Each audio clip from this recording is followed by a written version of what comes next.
அடிக்கிற வெயிலுக்கு சமையல் கட்டு பக்கம் வரணுன்னாவே நல்லா ஒரு கடுப்பாக இருக்குது. இந்த வெயிலுக்கு என்னடா லஞ்ச் செய்யணும்னு கேட்டாவே குழந்தைங்களுக்கு ஏதாச்சும் செஞ்சு கொடுன்னு சொல்லிடுறாங்க. அதுவும் அவங்க வீட்டில் இருக்காங்களே அடிக்கடிக்கு கிச்சனில் ஸ்நாக்ஸு, பிரேக்ஃபாஸ்ட்டு, லஞ்சு அப்பப்போ 3 டைமும் செய்யணும். அது இல்லாமல் சைடில் வந்து ஜூஸ் போடணும். அந்த மாதிரி நிறைய வேலை இருக்குது. இன்றைக்கி ரொம்ப சிம்பிளாக தான் நேற்று வளர்ந்த பாலக்கீரையை க்ளீன் பண்ணி வச்சுருந்தேன். பட் இன்றைக்கி சாப் பண்ணி அதை நல்லா குக்கரில் போட்டு பருப்பெல்லாம் போட்டு வேக வச்சாச்சு. இந்த மாதிரி பாலக்கீரைலாம் செஞ்சால் குழந்தைங்களுக்கு ரொம்பவே பிடிக்கும். அதே மாதிரி கத்திரிக்காய் வாங்கிட்டு வந்தேன். நேற்றே கத்திரிக்காய் சாம்பாரில் யாருமே சாப்பிடலை. கத்திரிக்காய் நான் மட்டும் தான் சாப்பிட்ணும். ஹஸ்பண்ட் இருந்தால் ஹஸ்பண்ட் சாப்பிடுவார். குழந்தைங்க 2 பேருமே டச்சே பண்ண மாட்டாங்க. ஸோ நமக்காக தானே சொல்லிட்டு ரொம்ப சிம்பிளான ஃப்ரை தான் பண்ணியிருக்கேன்.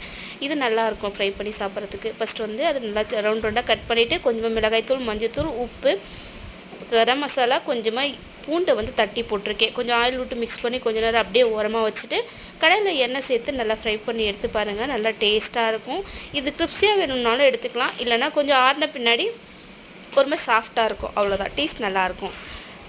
பாலக்கீரையும் நல்லா கடைஞ்சி தாளிப்பும் கொடுத்தாச்சு. இன்றைக்கி லஞ்சு ரொம்ப சிம்பிளாக தான் இருந்தது.